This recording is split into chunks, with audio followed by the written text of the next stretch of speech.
no ha alcanzado más allá de los 14 trasplantes al año. Entonces la tasa de trasplantes es bajo, pese a que los trasplantes son de allá de más o menos de 1900, de la década de los años 60, y actualmente tenemos los dispositivos de asistencia circulatoria que permitan a estos pacientes llegar hacia el trasplante cardíaco, pero solamente un grupo selecto de pacientes es el que llega al mismo, ¿no? Actualmente, la definición de falla cardíaca define al corazón, la falla cardíaca como aquel síndrome que tiene signos y síntomas de enfermedad estructural o funcional, que tiene péptidos elevados, que tiene evidencia de congestión pulmonar o sistémica, ¿ya? Y que consta de estadios como pacientes en riesgo de falla cardíaca, con prefalla cardíaca, con falla cardíaca propiamente dicha y con falla cardíaca avanzada o terminal. Y podemos clasificarla actualmente como la falla cardíaca con fracción de eyección reducida, con fracción de eyección levemente reducida y con fracción de eyección preservada, ¿no? También tenemos, pues, de que esto está compuesta por signos en que el paciente no puede respirar, está con una insuficiencia respiratoria evidente, en un edema pulmonar que no tolera el decúbito, el decúbito, se cansa, se fatiga al caminar, tiene disnea de esfuerzo, palpitaciones, angina, etcétera. Y la congestión del lado derecho, que se caracteriza fundamentalmente por edema, que puede llegar a la ascitis, a la nasarca, y que es otro de los signos. Entonces tenemos congestión pulmonar y congestión sistémica venosa. La, Solamente uno de cada 5 pacientes que desarrollan insuficiencia cardíaca, eh, una de cada 5 personas desarrollará insuficiencia cardíaca. eh, de acá tenemos que el 50% de estos pacientes diagnosticados morirá en los siguientes 50 años y uno de cada 5, solamente 3 de estos pacientes tendrán síntomas frecuentes, y los factores de riesgo son los factores de riesgo cardiovascular tradicionales de la vida moderna, y esta va aumentando la mortalidad a mayor conforme pasa el tiempo.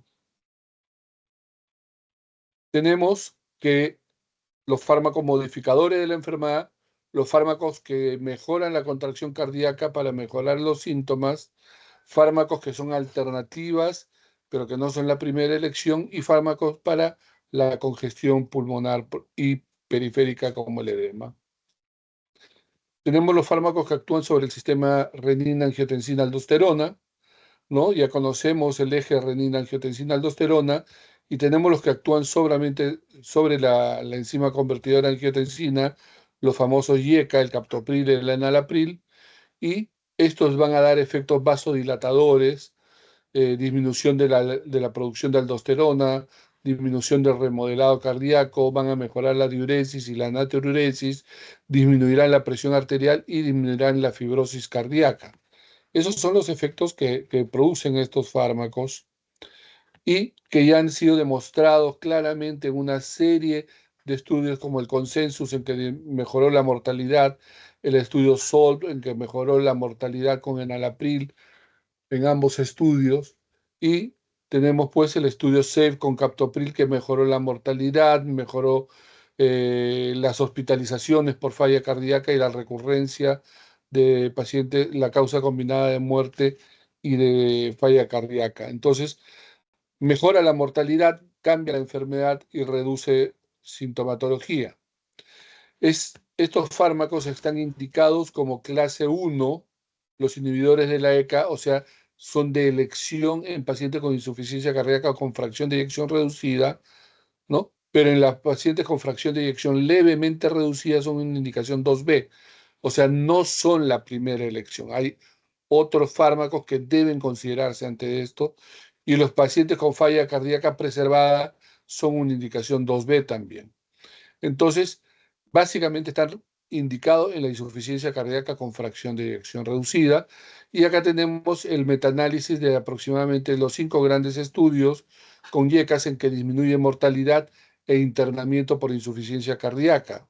Hay que tener cuidado porque estos fármacos pueden producir elevación del potasio, pueden producir disfunción renal cuando la depuración de creatinina es menor de 30, ¿no? Pueden producir hipotensión, por lo cual la dosis debe titularse de menos a más. La idea es llegar a la máxima dosis tolerada por el paciente, y pacientes hay que tener cuidado en la interacción con otros fármacos que produzcan hiperpotasemia, que de hecho utilizamos en el tratamiento de la insuficiencia cardíaca, como son los antagonistas receptores de mineralocorticoides, por ejemplo. La otra familia que actúa sobre el sistema renina-angiotensina-aldosterona son los antagonistas de los receptores de angiotensina. Actúan propiamente al receptor, ya no sobre la ECA. Y acá tenemos el famoso losartán, valsartán, candesartán. Sobre todo acá hay estudios con irbesartán, sobre todo con candesartán, y cuyos efectos clínicos son los mismos básicamente que los de la IECA al bloquear el mismo eje neuroendocrino. Y vamos a ver que los estudios CHARM, que fue con candesartán, el VALGEF, que fue con valsartán, disminuyeron la mortalidad, mejoraron la sobrevida en los pacientes que utilizaron este grupo de productos, ¿no? Lo mismo ocurrió en el CHARM con irbesartán.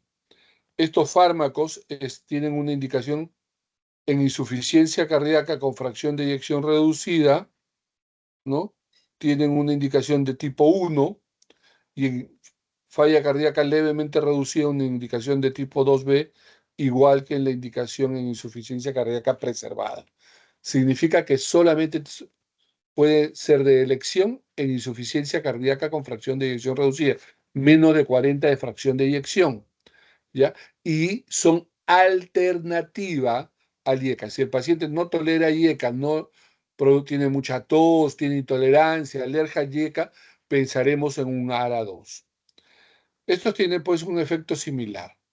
Luego tenemos los beta bloqueadores adrenérgicos, que van a actuar propiamente sobre los receptores beta a nivel cardíaco, beta 1, mejoran, en la falla cardíaca sucede pues un incremento de la actividad simpática adrenérgica, que actúan sobre los receptores beta 1, aumentan la toxicidad cardíaca, aumentan las arritmias, y por el otro lado la actividad simpática de nivel renal van a producir vasoconstricción, activación del sistema renina-angiotensina y retención de sodio, y esto producirá un progreso en la enfermedad. ¿Qué pasa? Al bloquear el receptor beta adrenérgico a nivel cardíaco o a nivel renal, vamos a inhibir la cardiotoxicidad, mejorar el gasto cardíaco. Tienen además algunos un efecto antioxidante y antiproliferativo. Los beta bloqueadores, que son varios y diversos, como ya han estudiado en otras clases, acá los usados son el bisoprolol, el carvedilol y el metoprolol, aunque también hay estudios actualmente con nebivolol. Y los grandes estudios matriciales con esto son los estudios CIVIS-1, CIVIS-2, el Copernicus con carvedilol, el MERIT con metoprolol, y todos han demostrado mejoría en la mortalidad. Sus efectos clínicos son que mejora la sintomatología, reduce el remodelado cardíaco, reduce las hospitalizaciones, reduce la muerte súbita cardíaca y mejora la sobrevida de estos pacientes. Los beta bloqueadores, al igual que los fármacos anteriores, tienen una indicación de tipo 1 en insuficiencia cardíaca con fracción de eyección reducida. Más en la fracción de eyección levemente reducida tienen una indicación de tipo 2B, al igual que la fracción de eyección preservada. Entonces no son de primera elección, salvo que el paciente, por ejemplo, tenga una insuficiencia cardíaca con una fibrilación auricular, que es una arritmia, y en esos casos sí, por la arritmia, tiene una indicación de tipo 1. Pero si no tienen arritmias, no tiene una indicación de primera línea en la fracción de eyección levemente reducida o en pacientes con fracción de eyección preservada. Hay que considerar que los beta bloqueadores, al disminuir la conducción cardíaca, por lo cual se explica su mecanismo antiarrítmico, pueden producir bloqueo de segundo o tercer grado, pueden producir isquemia a nivel miocárdico cuando hay una isquemia periférica, arterial periférica severa, pueden producir broncoespasmo y reacción alérgica. Además, pueden producir bradicardia. Entonces, hay que tener cuidado y hay que tener precaución porque esto debe utilizarse cuando el paciente es asintomático o estable. Entonces, cuando el paciente está descompensado de manera grave, muy congestionado, con una clase funcional NAIJA 4, esto preferentemente no debe usarse como primera elección, debe esperarse que el paciente mejore.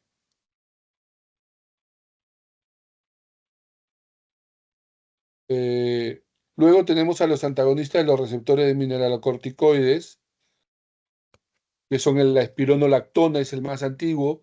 Luego salió la eplerenona y recién el año pasado ha salido la finerinona. Estos van a ser de tipo esteroideo los dos primeros y no esteroideos básicamente el segundo. Y los tres tienen en común que mejoran el remodelado y la hipertrofia ventricular izquierda, mejoran el perfil sobre los electrolitos, retienen potasio y cuidado al asociarse con IECAS o ARA2, porque también retienen potasio, y en pacientes con disfunción renal, con depuraciones menos de 30, hay que tener cuidado en la retención de potasio. Y disminuye la inflamación y la fibrosis a nivel cardíaca, renal y vascular. Entonces, esto nos va a permitir pues un buen perfil a nivel de corazón para tratar no solamente los pacientes con disfunción cardíaca, sino también con disfunción renal, siempre y cuando no haya problemas con el potasio. Los antagonistas, el estudio Rales con espironolactona mejoró la sobrevivencia a favor de espironolactona. El estudio énfasis con eplerenona también mejoró la supervivencia y mejoró también las hospitalizaciones. Entonces, redujo mortalidad y hospitalizaciones con este grupo farmacológico y por lo tanto tienen una indicación de tipo 1 en insuficiencia cardíaca con fracción de eyección reducida, pero tienen una indicación de tipo 2B en fracción de eyección levemente reducida o preservada. El principal problema con este grupo de fármacos es la hiperpotasemia, pero también se presenta ginecomastia. El otro día tuve un paciente que venía por ginecomastia, tuvimos que cambiar el medicamento y también produce disfunción sexual y disfunción renal significativa. Hay que tener cuidado cuando la depuración de creatinina, la tasa de filtración es menor de 30. Los inhibidores del cotransportador sodio-glucosa de tipo 2 es un grupo farmacológico que ha aparecido en la última década y explica su efecto por varios mecanismos de acción.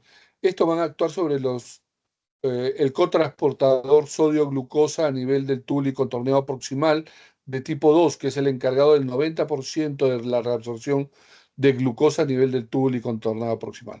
O sea, si el glomérulo, debido a la concentración de glucosa, filtra glucosa hacia el túbulo y contorneo proximal, el 90% se absorbe por este cotransportador.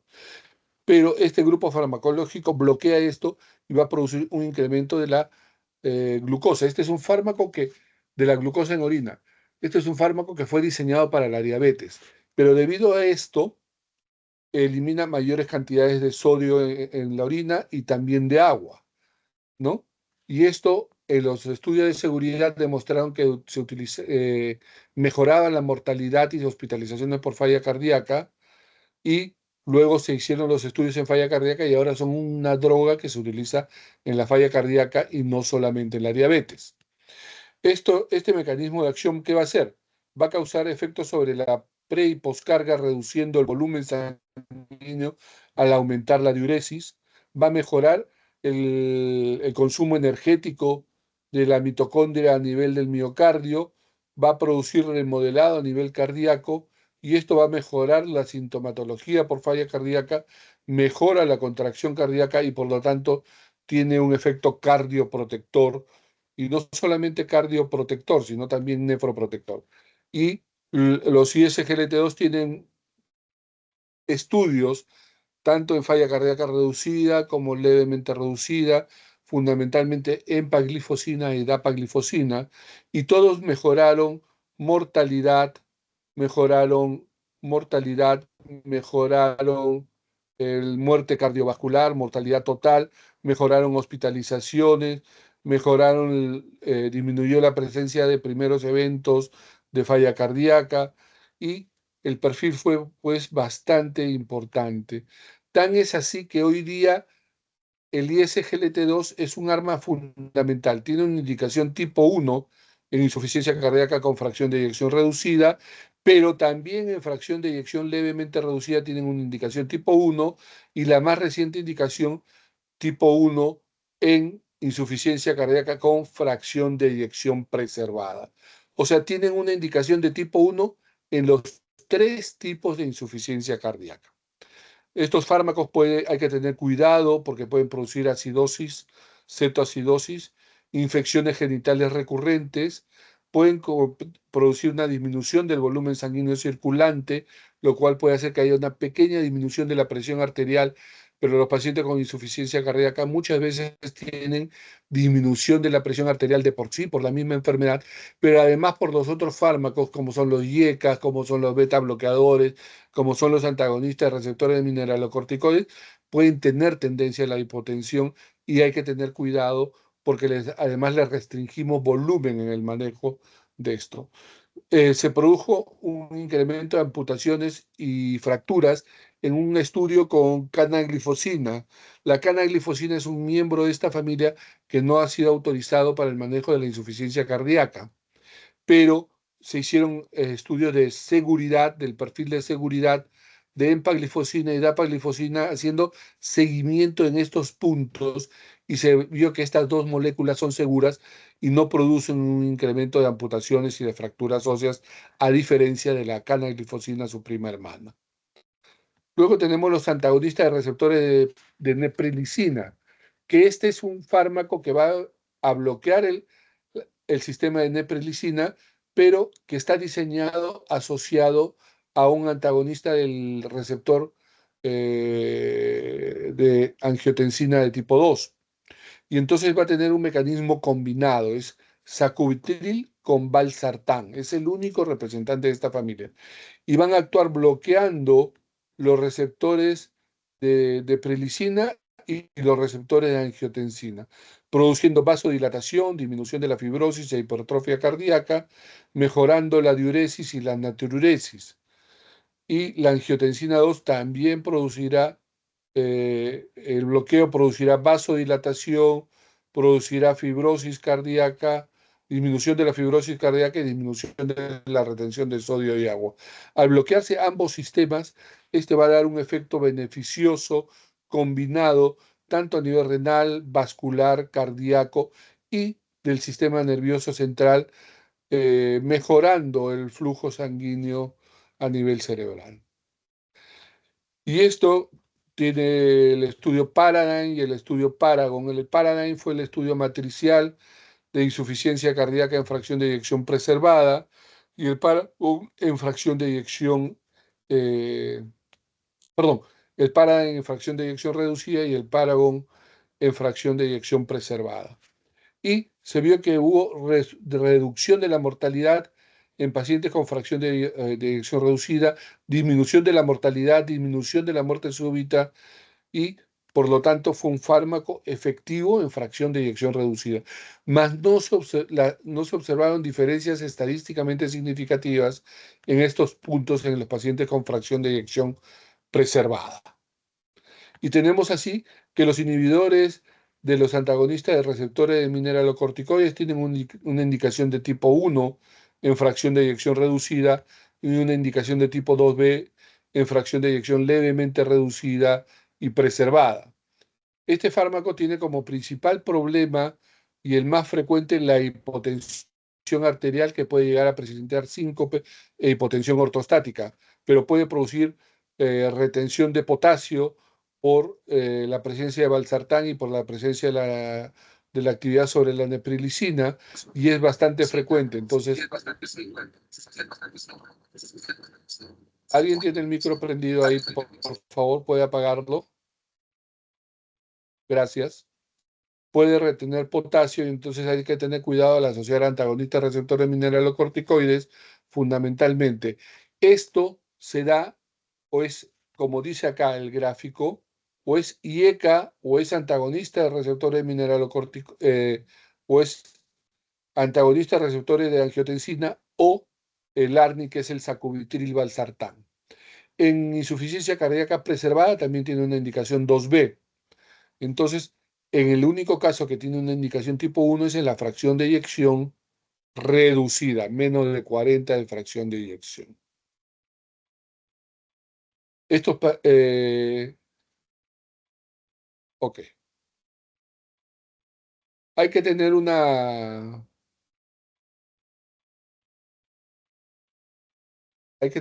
precaución fundamental.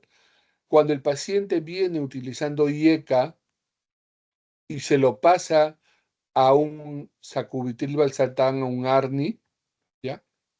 Si lo pasamos inmediatamente, puede producir angiodema, ¿no? Puede producir angiodema grave y por lo tanto, cuando tienen un IECA, hay que hacer una pausa de 72 horas del IECA que esté sin IECAS y recién comenzar el sacubitril valsartán, recién comenzar el ARNI, porque si no la probabilidad de un angiodema es alta. Y hay que tener cuidado en los pacientes con disfunción renal con tasas de filtración menores de 15, igual que sería con los inhibidores ISGLT2, que pueden darse con tasas de depuración hasta 15. Luego tenemos los inhibidores de ivabradina. Paréntesis. Las 4 drogas matriciales para el tratamiento de la fracción de eyección reducida, entonces son los IECA, ARA o ARNI, cualquiera de ellos, asociado a beta bloqueador, asociado a antagonista receptor de mineralocorticoides y asociado a un ISGLT2. Esas 4 drogas son de uso prácticamente obligatorio, salvo que el paciente no tolere las 4 drogas de manera simultánea. Luego tenemos los inhibidores de los receptores IF que actúan a nivel de la fase cero del potencial de acción de la célula del tejido de éxito conducción. Y esto se da cuando los pacientes con insuficiencia cardíaca, la mayoría de ellos tienen tendencia a frecuencias cardíacas elevadas. Y las frecuencias cardíacas elevadas han demostrado un incremento en la mortalidad. El beta bloqueador, de hecho, va a reducir la frecuencia cardíaca, ¿ya? Y cuando el paciente tolera, la idea del antagonista del beta bloqueador es de llegar a la máxima dosis tolerada y reducir la frecuencia cardíaca a frecuencias menores de 70. Podemos llegar incluso entre 50 y 60 latidos por minuto sin preocuparnos. Pero hay un grupo especial de pacientes o que no toleran o que no reducen frecuencia cardíaca y mantienen frecuencias cardíacas de 80 o de 90 a pesar de estar con dosis alta o si no toleran beta bloqueadores. Y entonces ese es el caso en que usamos ivabradina. Al actuar sobre la fase cero del potencial de acción, durante la despolarización diastólica espontánea, actúa sobre estos canales de sodio, ¿no? De conducción lenta, de ingreso lento, y entonces van a bloquear esto y van a inhibir y van a cortar, van a alargar, perdón, el potencial de acción, esta fase de despolarización diastólica espontánea. Y esto, al disminuir la frecuencia cardíaca por esta acción, van a mejorar la mortalidad al disminuir frecuencia cardíaca en este grupo de pacientes. Y entonces, en la insuficiencia cardíaca propiamente dicha, vamos a tener que tienen una indicación en fracción de eyección reducida en verde que podemos usar IECA o ARA2 o ARNI, más ISGLT2, más beta bloqueador, más antagonista de receptores de mineralocorticoides.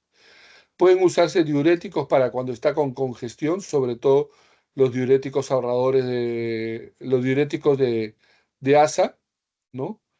Y hay otras alternativas en segunda línea como la ivabradina, el veraciguat y la digoxina. En fracción de eyección levemente reducida de 41 a 40 y más de 40 fracción de eyección preservada, los diuréticos cuando el paciente tiene congestión tienen una indicación de tipo 1, la furosemida, y los ISGLT2 tienen una indicación tipo 1. Todas las demás drogas tienen una indicación de tipo 2B en ambos tipos de patologías. Luego tenemos los fármacos vasopresores o inotrópicos. El efecto inotrópico trata de que el corazón se contraiga mejor, más efectivamente y por lo tanto mejore el gasto cardíaco. Y los vasopresores se utilizarán fundamentalmente cuando el paciente tiene una insuficiencia cardíaca y está en shock o está con presiones arteriales muy bajas. Y entonces acá tenemos la dopamina, dobutamina, noradrenalina, la adrenalina, que son todos ellos primos hermanos, son catecolaminas que van a ser agonistas del sistema adrenérgico, del sistema simpático. El levosimendan, que es un sensibilizador de calcio, y la mirrinona y enoximona, que son inhibidores de la fosfodiesterasa de tipo 3. Vamos a ver dopamina rápidamente, es una droga de uso parenteral, endovenoso, la utilizamos en las áreas críticas, su vida media es de 2 minutos, su inicio de acción comienza tan rápido como a los 60 segundos, se degrada por acción como buena catecolamina de la monoaminoxidasa y de la COMT, y su eliminación es fundamentalmente renal. A dosis baja, cuando damos de 1 a 2 microgramos kilo minuto, su efecto es fundamentalmente diurético y vasodilatador. Dosis moderada de 5 a 10 microgramos kilo minuto, el efecto es que mejora la contracción cardíaca y por lo tanto aumenta el volumen sistólico minuto a nivel del corazón. Y cuando utilizamos dosis altas, más de 10 microgramos kilo minuto, actuará sobre el receptor alfa 1 vascular de las arteriolas y va a producir vasoconstricción y va a aumentar la resistencia periférica y por lo tanto la presión arterial. Por lo tanto, tiene un efecto diurético al actuar sobre el receptor dopaminérgico de tipo 1, tiene un efecto inotrópico al actuar sobre el receptor beta 1 y tiene un efecto vasopresor al actuar sobre el receptor alfa 1 dependiente de la dosis. Pero esto mejora el cuadro clínico, mejora la gravedad del paciente, pero no mejora mortalidad ni hospitalizaciones. La dopamina tiene por efectos adversos el dolor de pecho, la disnea, taquicardia, palpitaciones, arritmias ventriculares, hipertensión, entumecimiento y puede producir necrosis terminal a alta dosis, sobre todo en aquellos pacientes que tienen enfermedad arterial periférica. Está indicado sobre todo en shock de cualquier etiología, pero en el shock cardiogénico para el motivo de la clase, en la poscirugía cardíaca, en la insuficiencia renal aguda, en la insuficiencia cardíaca. Está contraindicado en los pacientes que tienen acidosis, hipoxia, enfermedad arterial oclusiva severa, embolia arterial, arritmias, sobre todo arritmias ventriculares. La dobutamina es un primo hermano de esta dopamina, que es un neurotransmisor que tiene que ver con el eje de producción de adrenalina y noradrenalina. La dobutamina es una catecolamina sintética que actúa preferentemente sobre el receptor beta 1, es de utilización también en infusión endovenosa, al igual que la anterior, y la dosis va de 2 a 5 microgramos kilo minuto, mejorando el gasto cardíaco, y podemos utilizar hasta 20 microgramos kilo minuto con seguridad. ¿Ya? Esta puede diluirse preferentemente en dextrosa o en suero salino para administrar, y se da fundamentalmente cuando está el paciente con insuficiencia cardíaca congestiva, o sea, tiene líquido a nivel respiratorio, está en un edema pulmonar, por ejemplo, cuando hay congestión pulmonar, shock cardiogénico, también en el shock séptico, en el infarto de ventrículo derecho y en los pacientes post-trasplante cardíaco. Cuidado, porque al actuar sobre el sistema adrenérgico, con los beta bloqueadores puede haber un antagonismo funcional.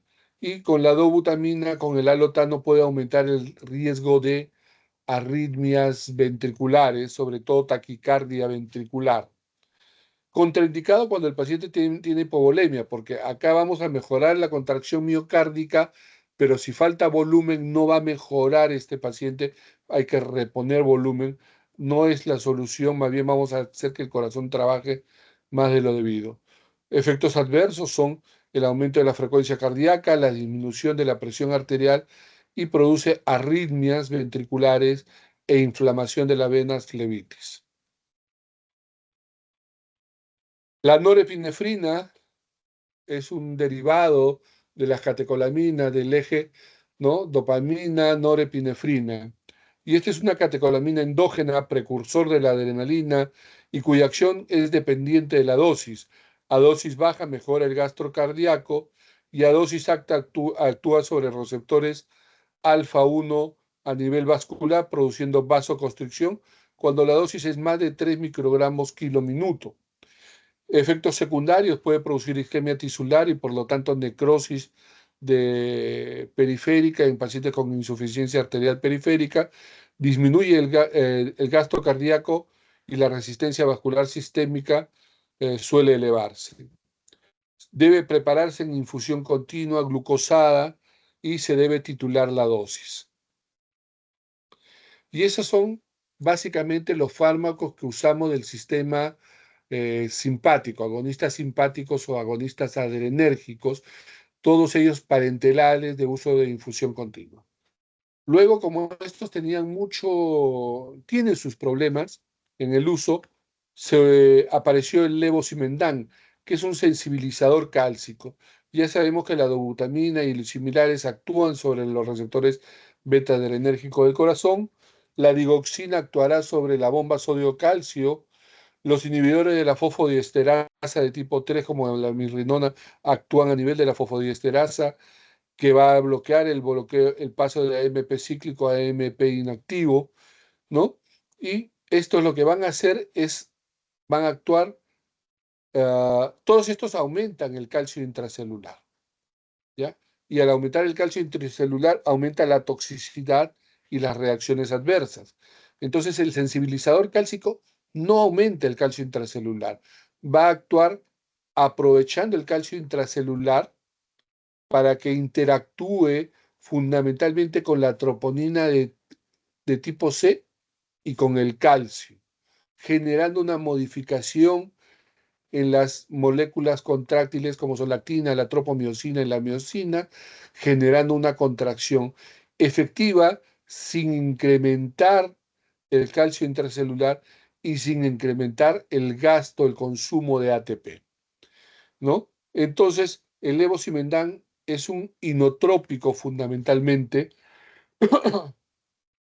que no va a aumentar el calcio intracelular ni el AMP cíclico, que no produce arritmias y no produce fenómenos de taquifilaxis, a diferencia de la dobutamina o de los beta-agonistas y de los inhibidores de la fosfodiesterasa. Vamos a ver que los estudios matriciales, con ellos el Lido y el Rusland, que se realizaron en pacientes con shock cardiogénico refractario al tratamiento, pacientes que ya utilizaban inotrópico de tipo catecolamínico, beta-agonistas adrenérgicos, se adicionó levosimendan y de hecho produjo una mejoría en los pacientes y mejoró la respuesta a la sintomatología y mejoró la insuficiencia cardíaca.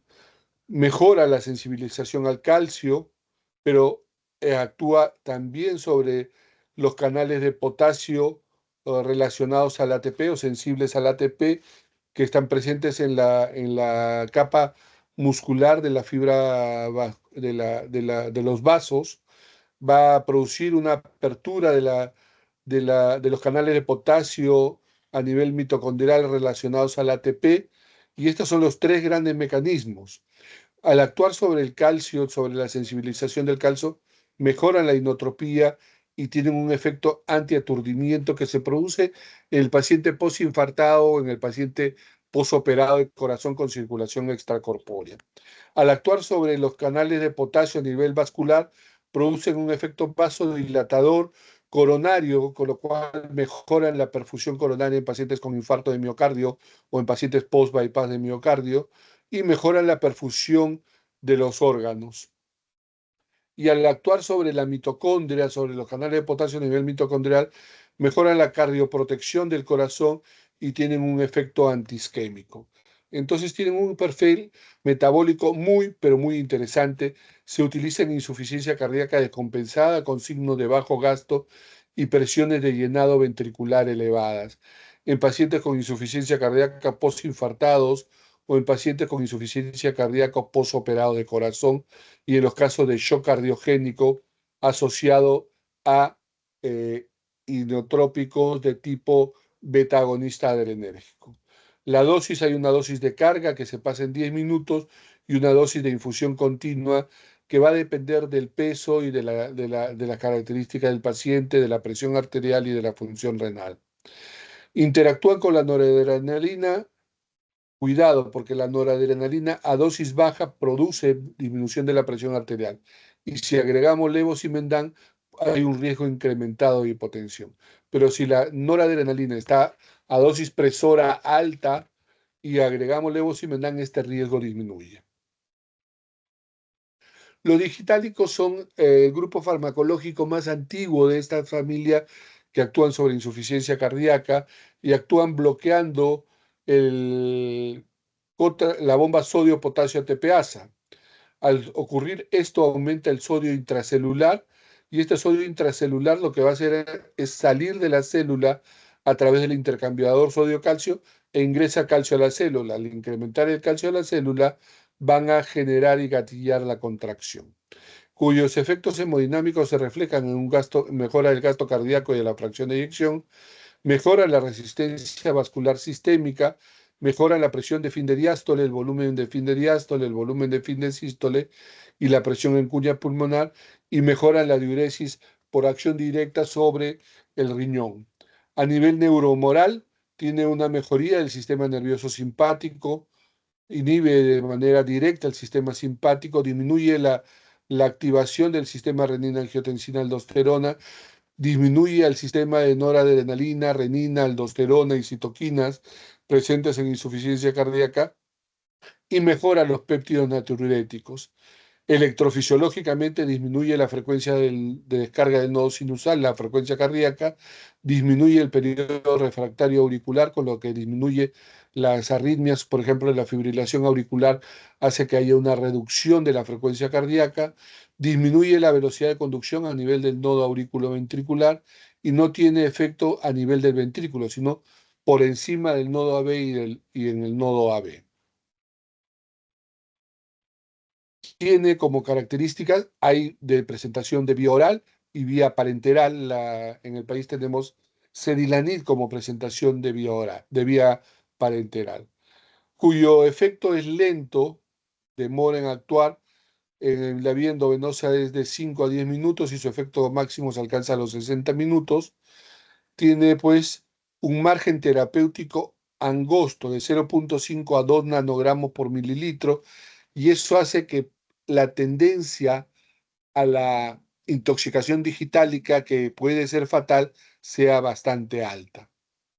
Se acumula en el corazón, en el riñón y en el hígado, ¿no? Y tiene una eliminación fundamentalmente renal. Interactúa con múltiples fármacos, con fármacos que aumentan su excreción renal, ¿no? Como por ejemplo los diuréticos, los fármacos que producen hipopotasemia, con los diuréticos ahorradores de potasio sobre todo, y esto predispone a mayor grado de intoxicación digitálica, con drogas cardiológicas como los antiarrítmicos, como la amiodarona, el verapamil o la quinadina, disminuyen el flujo renal cuando se utilizan junto con beta bloqueadores, disminuye la depuración no renal al usarse con los diferentes antiarrítmicos y puede tener también una interacción con algunos antibióticos al disminuir la conversión intestinal de la misma. Contraindicado en la cardiomiopatía obstructiva hipertrófica del ventrículo izquierdo, cuando hay sospecha de intoxicación digitálica, cuando hay bloqueo auriculoventricular de segundo o tercer grado, cuando hay fibrilación auricular con vía accesoria presente cuando hay fibrilación ventricular como antecedente y cuando hay alteraciones hidroelectrolíticas como la hipopotasemia, la hipomagnesemia y la hipercalcemia, porque van a producir intoxicación digitálica con seguridad. Este es un fármaco que no tenemos en el país, que es el compuesto de hidralazina, dinitrato y isosorbide, que es una combinación de fármacos a dosis fija. Podríamos comparar o hacer una comparación con el sacubitril valsartán. Se utiliza fundamentalmente en insuficiencia cardíaca con fracción de reducida, reduce la mortalidad y el número de hospitalizaciones por insuficiencia cardíaca en pacientes con fracción de eyección reducida, clase funcional 3 o 4 de la NAEJA, y pues, es una alternativa cuando los pacientes no toleran IECAS, sacubitril valsartán o antagonista de los receptores de beta bloqueadores. Es una alternativa. Otro fármaco que apareció recientemente es el verasiguat, también ha aparecido en la última década, es quizás el más joven de esta familia, y vamos a tener que en su estudio matricial mejoró la mortalidad, ¿no? Mejoró la mortalidad con una P que fue discretamente positiva, mejoró la mortalidad cardiovascular y las hospitalizaciones por falla cardíaca. Y entonces se recomienda, pero en este estudio, y la indicación es cuando los pacientes tienen terapia cuádruple, o sea, un IECA, un ARA o un ARNI, más un beta bloqueador, más un ISGLT2, más un antagonista de receptores de mineralocorticoides, y el paciente permanece sintomático y presenta descompensación por insuficiencia cardíaca, presenta una nueva hospitalización, se debe agregar verasiguat como quinta droga. El verasiguat lo que va a hacer es, va a actuar a nivel dentro de la célula miocárdica y de la célula muscular vascular. Va a bloquear la producción de GMP cíclico, a incrementando la actividad de la guanilato ciclasa sintetasa y va a incrementar el GMP cíclico su producción. ¿Esto qué hace? Sobre el corazón va a disminuir el remodelado, la contracción y la fibrosis cardíaca y va a producir una disminución de la vasoconstricción y del estrés de la pared vascular, mejorando los síntomas por insuficiencia cardíaca y la mortalidad por insuficiencia cardíaca. El verasiguat, ¿no? Que es un fármaco soluble, estimulador del receptor de la guanilato ciclasa. Su principal estudio fue el estudio Victoria, que disminuyó las muertes y hospitalizaciones cardiovasculares por insuficiencia cardíaca. Y se adiciona a la terapia estándar de insuficiencia cardíaca. Hace 5 años aparece el omecamtiv mebarcamil. Hemos hablado de inotrópicos endovenosos, como es el caso de la dopamina, dobutamina, del levosimendan, ¿no? No toqué el caso de la milrinona porque no tenemos en el mercado nacional, pero el omecamtiv lo que hace es actúa fundamentalmente produciendo una mejora entre la interacción entre las fibras contráctiles y produce una contracción más efectiva. Y esto por acción sobre la hidrólisis del ATP relacionada al fosfato. Entonces, al ocurrir esto, mejora la contracción y el gasto cardíaco, no produce cambios en la homeostasis del calcio y produce tampoco alteraciones en el consumo miocárdico de oxígeno ni en el estrés de la pared del ventrículo izquierdo. Y mejoró el punto compuesto de mortalidad cardiovascular y hospitalizaciones con una P borderline, pero que fue efectiva finalmente. Se utiliza fundamentalmente en insuficiencia cardíaca con fracción de eyección reducida, disminuyó en 8% el punto primario combinado de muerte cardiovascular y el primer episodio por insuficiencia cardíaca. No disminuyó de manera significativa la mortalidad total cardiovascular. Ya está autorizado su uso en insuficiencia cardíaca, pero todavía es una droga de tercera línea en los pacientes con insuficiencia cardíaca. No la tenemos en el país. Probablemente en el siguiente año o 2 años vaya a llegar. Y se puede adicionar al tratamiento estándar cuando el paciente no obtenemos los resultados esperados.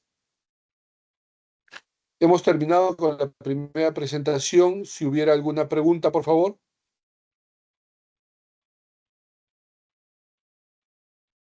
¿Están dormidos? ¿Están comiendo? ¿No han entendido nada?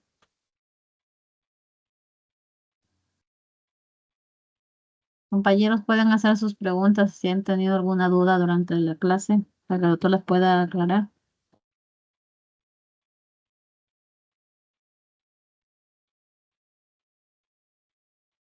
No hay Entonces, ninguna duda, doctor. Podemos continuar. quiero recalcar esto. Los IECA, los antagonistas de receptores mineralocorticoides, los antagonistas de receptores de angiotensina, el sacubitril valsartán y los beta bloqueadores son drogas que se tiene que titular la dosis. Se comienza con la menor dosis y se va titulando. ¿De acuerdo? Eso. Los ISGLT2 tienen una dosis estándar. Empaglifosina, dapaglifosina, 10 miligramos cada 24 horas. Ahí no hay que titular la medicación. Los fármacos anteriormente mencionados, IECAS, antagonistas de receptores, ARNI, antagonistas de receptores mineralocorticoides y beta bloqueadores tienen una clasificación de nivel de segunda línea, indicación de tipo 2, en insuficiencia cardíaca con fracción de eyección levemente reducida y fracción de eyección preservada. Y tienen una indicación de tipo 1 en fracción de eyección reducida. Empaglifosina y dapaglifosina tienen indicación de tipo 1 en las 3 tipos de insuficiencia con fracción de eyección reducida, levemente reducida y preservada, ¿no? Y los diuréticos son básicamente para cuando hay congestión, retención de líquidos. Ok, vamos a la segunda presentación. Ya me preguntan el día del examen, después del examen, ¿ya?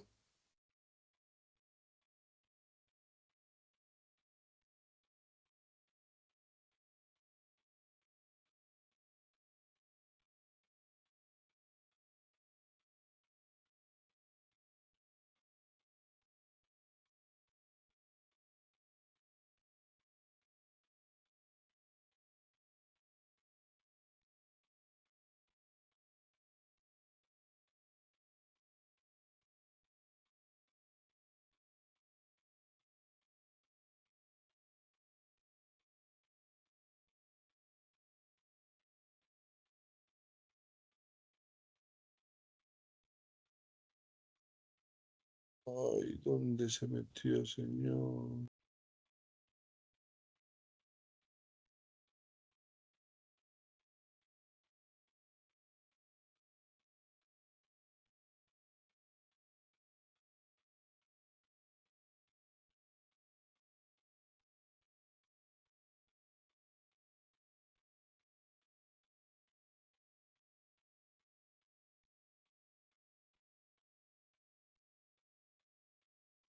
Ok, vamos a hablar de las dislipidemias. Las dislipidemias aterogénicas son aquellas que acumulan grasa en las arterias y esta grasa en las arterias va a causar pues la famosa ateromatosis, infarto de miocardio, y las que causan esto generalmente es el colesterol de tipo LDL cuando está incrementado y HDL disminuido.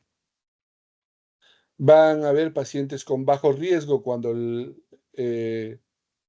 son de bajo riesgo, pueden tener hasta 116 miligramos por decilitro de LDL, y el objetivo cuando son pacientes de muy alto riesgo, pacientes con enfermedad cardiovascular, infarto de miocardio, falla cardíaca, cuyo objetivo será menos de 55 miligramos por decilitro de LDL. Paciente infartado, menos de 70 miligramos por decilitro de LDL. Y pacientes diabéticos, por ejemplo, tienen un riesgo moderado, menos de 100 miligramos por decilitro de LDL como estrategias terapéuticas. Las estatinas Los fármacos que actúan acá, vamos a tener, por ejemplo, las estatinas que van a actuar a nivel de la hidroximetilglutaril-coenzima A, que es la cadena de síntesis del colesterol, igual que el ácido bempedoico, ¿no? Y vamos a tener fármacos nuevos como los inhibidores PCSK9 que actúan a nivel de receptores, y vamos a tener los secuestradores de ácidos biliares, como el caso del ezetimibe, y vamos a tener diferentes tipos de drogas que vamos a revisar hoy día. Las estatinas actúan a nivel de la hidroximetilglutaril-coenzima A, bloqueando la cadena de producción de colesterol. Estas van a reducir el colesterol intrahepático, circulante, van a disminuir ligeramente triglicéridos y el colesterol total. Esta reducción del colesterol LDL y el aumento del HDL va a producir una disminución de la inflamación a nivel vascular, va a producir disminución de los inmunomoduladores inflamatorios, va a producir una disminución en las moléculas procoagulantes como el fibrinógeno, la activación plaquetaria y factores de coagulación, va a mejorar la función endotelial, aumentando la biodisponibilidad del óxido nítrico, y va a disminuir a nivel del ateroma las metaloproteinasas, estabilizando la placa de ateroma, y por lo tanto, todos los estudios en este metaanálisis, tanto en prevención primaria como secundaria, demostraron una reducción de la mortalidad cardiovascular y del infarto agudo de miocardio. Las estatinas disminuyen, por lo tanto, en 10% la mortalidad por todas las causas, 20% de los eventos coronarios mayores como infarto de miocardio, 22% del punto combinado de infarto y muerte cardiovascular y total, y 17% los accidentes cerebrovasculares de tipo isquémico. Los que nosotros tenemos el rosuvastatina, atorvastatina, simvastatina, ya no tenemos lovastatina ni pravastatina, fluvastatina fue retirada del mercado, y la pitavastatina la teníamos en el mercado, pero al no haber tenido buen éxito de venta fue retirada. Todas ellas se metabolizan fundamentalmente a través del consumo del sistema de citocromos, efecto la pravastatina que tiene un metabolismo renal, ¿no? Lo cual hace de que esto tenga menor frecuencia de interacciones. La mayoría de ellas se metaboliza a nivel de la citocromo P450 variedad o isoforma 3A4, y esto hace que haya mayor cantidad de interacciones farmacológicas secundarias.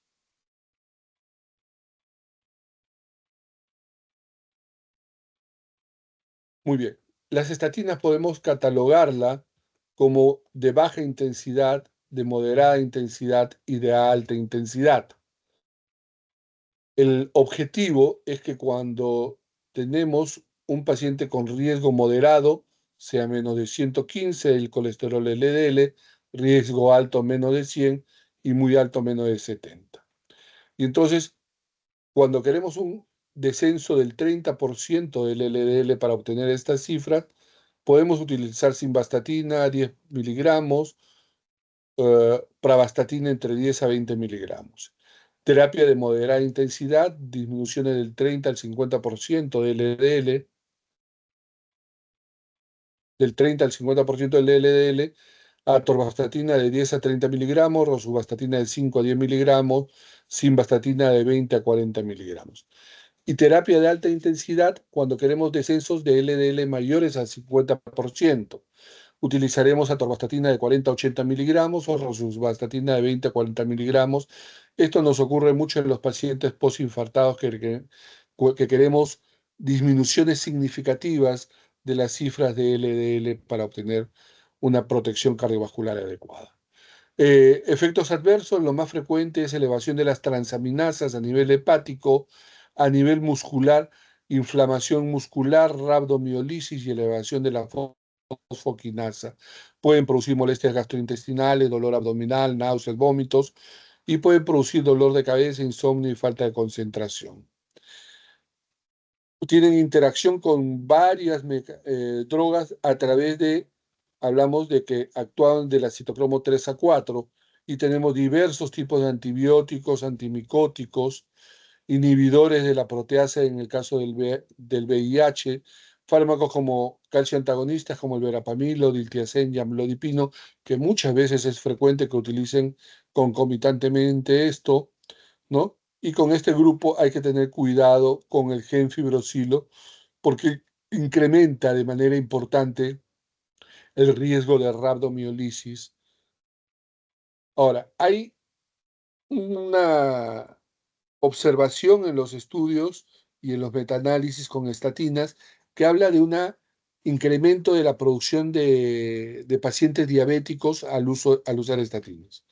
Esto no ha sido claramente demostrado.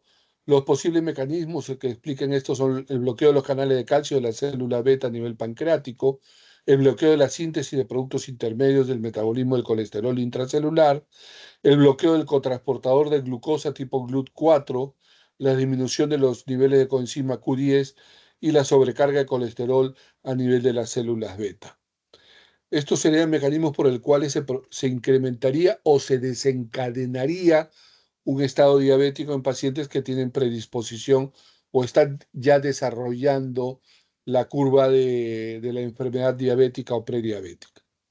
La estatina, por lo tanto, está indicada en la hipercolesterolemia familiar, heredofamiliar o en la dislipidemia mixta, en la hipercolesterolemia familiar homocigota y en la prevención cardiovascular es su mayor uso en pacientes con reducción de la mortalidad de la enfermedad cardiovascular aterosclerótica. Los pacientes infartados con aterosclerosis coronaria, con ACV isquémico de tipo aterosclerótico, estos pacientes van a usar estatinas de por vida y con los objetivos terapéuticos de un LDL menor de 70. Aquellos pacientes con factores de riesgo para enfermedad cardiovascular y utilizamos un score de validación y tienen un score, le daremos entre 1 y 2 años idealmente de terapia con estatinas. Luego tenemos los inhibidores de la absorción de colesterol, como es el caso del ezetimibe, que van a bloquear a la proteína de Niemann-Pick de tipo 1 a nivel intestinal. Y entonces dice que al bloquear esta, lo que van a hacer es van a evitar la absorción del colesterol LDL hacia la circulación y por lo tanto va a disminuir la producción de ateroma.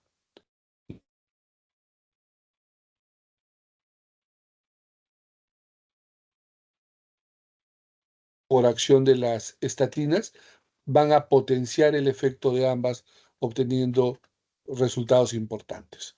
El ezetimibe de por sí solo reduce el LDL de 15 a 20%, aumenta el HDL en 3%, que no es significativo, reduce los triglicéridos en 8%, y cuando se combina el ezetimibe y las estatinas, hay una reducción adicional del alrededor del 25% de la reducción de LDL que tiene impacto sobre la enfermedad cardiovascular y prevención de infarto de miocardio. El estudio IMPROVE Trial demostró una disminución consistente de la tasa de infarto de miocardio en aquellos pacientes que usaron ezetimibe con simvastatina y redujo no hubo redujo los eventos cardiovasculares tipo infarto de miocardio y accidente cerebrovascular y redujo la tasa de LDL de manera significativa. Y entonces aquellos pacientes que no toleran estatinas podría ser una alternativa importante. Teníamos ezetimibe solo en el mercado. Me parece que hoy día en el Perú creo que no hay. Y el uso fundamental es cuando en terapia combinada con estatinas. Tenemos fármacos con combinaciones fijas con atorvastatina, con simvastatina y con rosuvastatina hoy día. Y lo que se viene es que se va a usar en terapia combinada en las nuevas guías estatinas, ezetimibe e inhibidores de la PCSK9 que vamos a revisar más adelante. Corrección, este es inhibidor de la PCSK9, no cero. Luego tenemos los quelantes de los ácidos biliares. Sabemos que las sales biliares se vierten por acción de las vías biliares hacia el intestino delgado y su objetivo es mejorar la absorción de las grasas a nivel intestinal.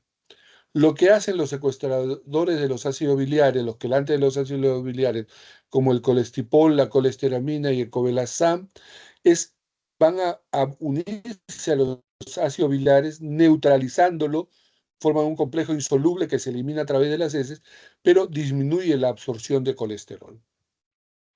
No suele pasar a la circulación sistémica, no se altera por acción de las enzimas digestivas y el covelasam adicionalmente disminuye los niveles de glicemia.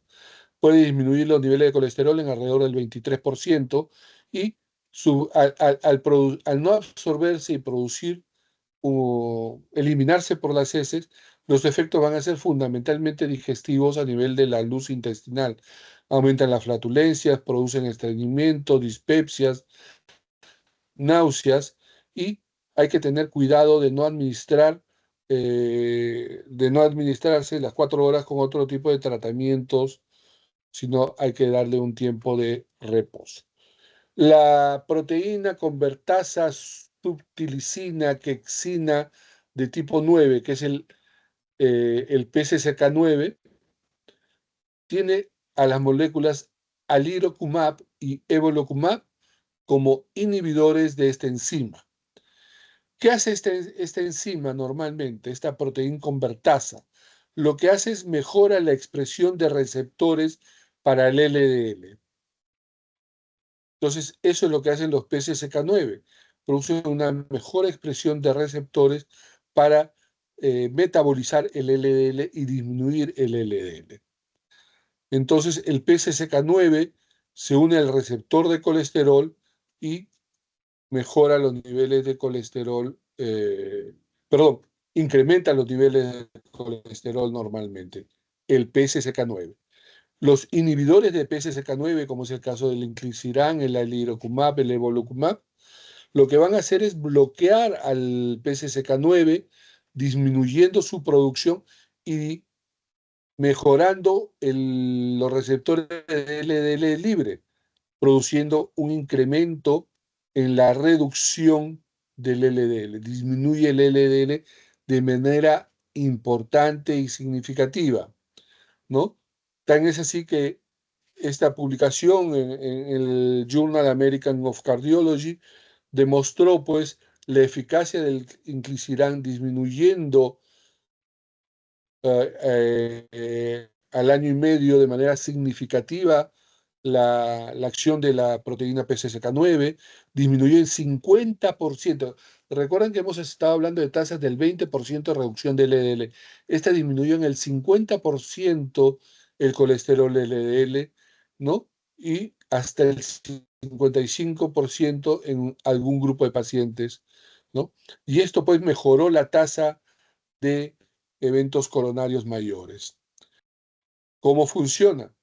Lo que va a hacer el inclisiran, el alirocumab o el evolocumab es de que estas se van a unir al PCSK9 inactivándolo y van a permitir que el receptor metabolice al LDL, llevándolo al intercelular, metabolizándolo y degradándolo finalmente. Reduce el colesterol LDL en alrededor del 60%, asociados a estatinas puede reducir hasta el 73% y reduce triglicéridos además en el 26%, aumenta el HDL en cerca del 10% y aumenta la apolipoproteína de tipo A1 en 4%. Reduce también la lipoproteína de tipo A en alrededor del 35%. Todos estos son factores de riesgo cardiovascular. El estudio Orion, que estudió básicamente un inhibidor PCSK9, demostró cómo esto disminuía y obtenía metas importantes. Esto ha sido muy significativo en las poblaciones con enfermedades de dislipidemias heredofamiliares. En el Perú lo que hemos observado un poco es de que hemos obtenido metas con tasas altas de estatinas o con tasas con estatinas asociadas a ezetimibe. Este fármaco está llegando al Perú y vamos a ver cómo se desarrolla en los pacientes postinfartados en los siguientes meses. Entonces, reduce los eventos coronarios mayores y la mortalidad cardiovascular en 15% y esto comienza a notarse a los 15 días del tratamiento. Su administración es generalmente subcutánea, semanal o mensual.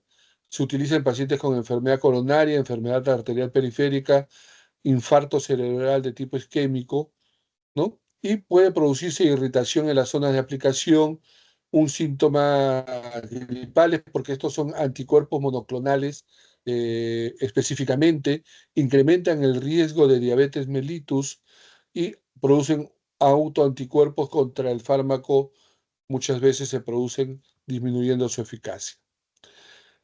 Se utiliza en pacientes que tienen riesgo cardiovascular elevado, en pacientes diabéticos, en pacientes con dislipidemias heredofamiliares, homocigotas o heterocigotas, ¿no? Es generalmente eficaz en las heterocigotas, más no en las homocigotas. Los fibratos son hipolipemiantes que van a derivar del ácido fíbrico y van a estimular los receptores de tipo PPAR y se utilizan fundamentalmente en las hipertrigliceridemias. Acá tenemos que actualmente en el mercado nacional tenemos genfibrosilo, fenofibrato y ciprofibrato. Y los fibratos normalmente van a activar el receptor PPAR gamma a nivel del hígado, riñón, corazón y músculo, mejorando la oxidación de los ácidos grasos y disminuyendo de esa forma los ácidos grasos libres, la síntesis de ácidos grasos, perdón, de la síntesis de triacilglicerol. Va a disminuir las concentraciones séricas de apolipoproteína de tipo C3 y va a aumentar la expresión de lipoproteína lipasa, mejorando la concentración pues, de fibratos. Estos son fármacos que se administran por vía oral. El ciprofibrato, el fenofibrato es una prodroga, necesita ser metabolizada para activarse, y el fibrosilo más bien es una droga metabólicamente activa. El fenofibrato tiene una absorción incompleta y todas tienen una alta unión a proteínas, excreción fundamentalmente renal todas, excepto el fenofibrato que tiene una eliminación mixta, 60% por la orina, 20% por la bilis. Estos van a producir una tasa de disminución de incremento, perdón, del HDL, el ciprofibrato entre el 5 y el 30%, el fenofibrato igual que el genfibrosilo, y una delta de triglicéridos disminuyendo los triglicéridos alrededor del 30% en los tres tipos de moléculas. Su impacto clínico, si bien es cierto que disminuye triglicéridos, no hay un estudio que demuestre que hayan disminuido de manera consistente el infarto de miocardio, la muerte cardiovascular y el accidente cerebrovascular isquémico, por lo cual su uso es un poco controversial y se prefiere utilizar cuando las tasas de triglicéridos son severamente elevadas. Cuando están levemente elevadas, se prefiere la dieta. Reduce la mortalidad, pero no causa un impacto significativo en esta. Puede producir miopatías, elevación de transaminasas, colelitiasis, aumento de la creatinina de manera reversible, pancreatitis, trastornos gastrointestinales y erupciones cutáneas. Y está indicado fundamentalmente en la hipertrigliceridemia o en la dislipidemia mixta, cuando tiene LDL alto, triglicéridos altos, que es muy frecuente en la población peruana debido a nuestros hábitos dietéticos, y en estos casos debería asociarse a estatinas, pero cuando sucede eso hay que hacer un control a la semana, a los 15 días, de cómo están las enzimas hepáticas y cómo están las enzimas que hablan de daño muscular, la creatinfosfoquinasa, para ver cómo va.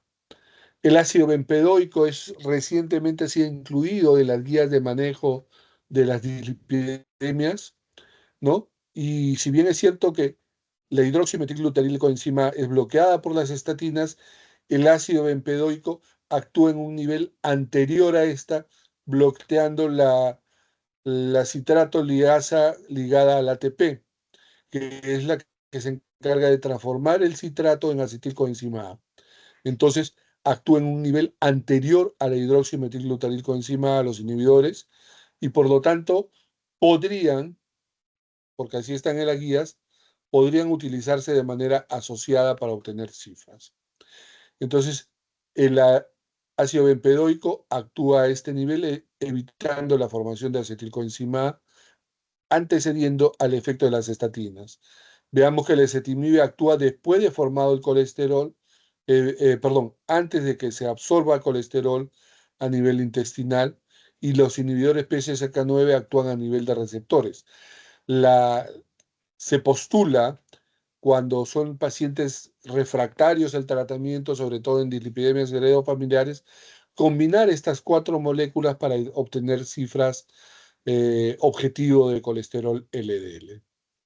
Y es así que un paciente con alto riesgo de enfermedad cardiovascular, la idea es llegar a dosis máxima toleradas de estatinas con ezetimibe, cuyo objetivo terapéutico del colesterol LDL será menor de 70. Si no llegamos a esto, debemos añadir ácido bempedoico. Y si tiene tasas de LDL mayor a 100, debemos adicionar un inhibidor PCSK9. Esto está en la actual guía de manejo de dislipidemias. En pacientes con riesgo moderado, cuyo objetivo es menos de 100 miligramos por decilitro, está con estatinas con ezetimibe y las tasas de colesterol LDL son mayores de 100, adicionar ácido bempedoico. Y en pacientes con riesgo cardiovascular bajo, cuya tasa de LDL objetivo debe ser menor de 115 miligramos, está con estatinas con ezetimibe y las tasas permanecen altas, debería adicionarse ácido bempedoico. Al adicionarse, nosotros vamos a tener que la seguridad y eficacia del ácido bempedoico, ¿no?, cuando se comparan con placebo, son pues significativamente importantes y seguras, mejorando los niveles de colesterol de manera segura. Hay pacientes que no toleran estatinas en el país. Hasta hace muy poco solamente teníamos estatinas con ezetimibe y no tenemos, el ácido bempedoico llega este año, los inhibidores PCSK9 parece que llegan a fines de este año o a inicio del próximo año. ¿Y qué pasa con los pacientes que no toleran estatinas y hoy día no tenemos ezetimibe solo? Los ácidos grasos omega son una alternativa, el ácido eicosapentaenoico o docosahexaenoico, que son ácidos grasos de tipo omega 3. Modifican las concentraciones de lípidos y de lipoproteínas, disminuyen los niveles de triglicéridos hasta en un 45%. No se conoce bien cómo actúa, pero al parecer es una interacción con los receptores de PPAR, disminuyendo la apolipoproteína de tipo B. El impacto clínico no es claro, baja triglicéridos, pero si el reducir triglicéridos de por sí solo con fibratos no expresaba una solidez de evidencia científica para usarlo en todos los casos, esto es todavía menos claro. Y es seguro y carece de interacciones significativas porque los ácidos omega están presentes en la naturaleza, por ejemplo, pues en los pescados de carne oscura, en los pescados azules. Las recomendaciones por la American Diabetes Association, la American Heart Association y otras sociedades o instituciones como la FDA, ¿no?, es de recomendar en pacientes diabéticos con triglicéridos elevados y aumentar el consumo de ácidos grasos de tipo omega. No se recomienda dosis mayores a 3 gramos, hay que tener cuidado. Y pacientes con antecedente de infarto, consumir máximo 1 gramo de omega 3 por día, no más, en pacientes sanos de 0,3 a 0,5 y en pacientes sanos con consumo puede llegar hasta 2,2 gramos por día, ¿no? Entonces, la evidencia de los ácidos grasos tiene múltiples efectos en la salud, sí es evidente, pero su impacto duro sobre mortalidad está en duda. Se reconocen los efectos positivos a nivel cardiovascular y es importante respetar el equilibrio macronutriente para estas moléculas. Ácido nicotínico lo mencionaremos, no tenemos en el país. Actúan a nivel hepático y del tejido adiposo, inhibiendo al diacilglicerol aciltransferasa, y esto va a disminuir el LDL, va a incrementar el HLL y la apolipoproteína tipo A1. Es un fármaco que produce lipólisis y no tiene impacto sobre los puntos duros de mortalidad e infarto de miocardio, pero sí disminuye LDL. Y es que estamos asumiendo de que el LDL de por sí solo es el problema. No, el problema es de que estas moléculas y la placa de ateroma tienen un problema proinflamatorio, protrombótico, que van a ser los responsables de los eventos coronarios mayores y de la muerte cardiovascular. La lomitapida, para mencionarla, no la tenemos en el país, es un inhibidor de la proteína microsomal de transferencia y previene la formación del VLDL a nivel hepático. Se utiliza en las hiperlipidemias heredofamiliares de tipo homocigota, reduce el colesterol LDL en el 50%, ¿no? Y no tiene un impacto sobre la mortalidad y la enfermedad cardiovascular, solamente sobre la disminución de LDL. Ojo que al ser metabolizado en el hígado y actuar fundamentalmente en el hígado, produce elevación de transaminasas y tiene una baja tolerancia gastrointestinal. El mipomercén es otro, es un oligonucleótido, ¿no? Que actúa a nivel hepático, al nivel del ARN mensajero, evitando la formación de apolipoproteína de tipo B y va a producirse, administrarse por vía subcutánea, reduce la producción de LDL y de lipoproteína A y es utilizado como tratamiento adicional coadyuvante de la hiperlipidemia heredofamiliar homocigota. Es muy hepatotóxico, entonces hay que tener cuidado y hacer monitoreo de la función hepática. Los inhibidores de la proteína transportadora de ésteres de colesterol, ¿no? Estas son el torcetrapib, el dalcetrapib y el anacetrapib. Estas están en plena fase 2, fase 3 de investigación. El primero de ellos fue retirado por incremento de la mortalidad. El segundo incrementa el HDL, pero no tiene actividad sobre el LDL. Y hasta ahorita hemos tenido moléculas que son muy activas sobre el LDL con una actividad leve sobre el HDL. Esto produce un interés en la línea de investigación de asociarlo a otras moléculas para tener un efecto más completo. El anacetrapib actúa sobre el HDL, sobre el ApoB1, el LDL, ApoB y disminuye la tasa de infarto de miocardio y angina inestable en el 9%, lo cual hace pensar de que es interesante hacia el futuro. Pero todavía está pendiente de aprobarse por la FDA, ¿no? Y entonces esto es lo que más o menos tenemos ahora.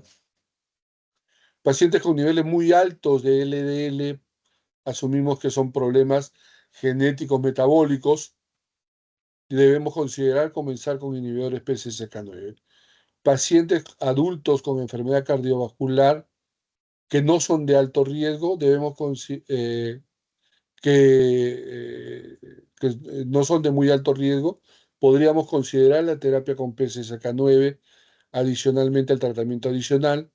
Pacientes que tienen LDL y enfermedad cardiovascular con un LDL mayor de 190, debemos considerar inhibidores de PCSK9.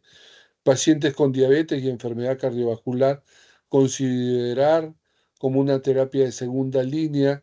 Primero hay que considerar estatinas, ezetimibe, y si no respondiera recién inhibidores PCSK9. ¿Por qué? Porque puede producir incremento en los pacientes con enfermedad diabética, ¿no? Y entonces hay que tener cuidado.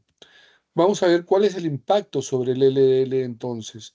El impacto más fuerte es de los inhibidores PCSK9, evolocumab, alirocumab, en cualquiera de sus presentaciones. El inclisiran es un primo hermano de ellos, es un anticuerpo monoclonal, ¿ya? Que también causa un impacto importante. El ácido bempedoico a dosis de 180 miligramos, asociado al ezetimibe, disminuye de manera significativa. Y el ácido bempedoico y el ezetimibe son prácticamente comparativos en su efecto. Muy bien, listo jóvenes, es lo que había que compartir con respecto a estatinas. Si tuvieran preguntas, por favor, sobre las estatinas.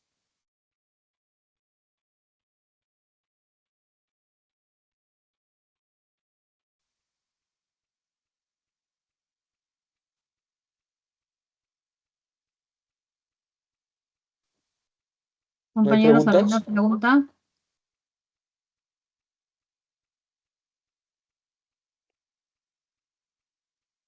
No hay preguntas. Ya. No, doctor. Ok. Muy bien. Mañana tiene la última clase, el día lunes el examen. ¿Ya? Sí, doctor. Mañana Vamos a tenemos. incrementar el grado de complejidad. El examen pasado fueron 21 preguntas, ahora vamos a las 40 preguntas. Una hora de examen también. ¿Ok? 4 filas también vamos a hacer. Excelente. ¿Listo? Estudien este fin de semana, no vayan de fiesta. Chao. Gracias, doctor. Buenas noches. Buenas noches, doctor.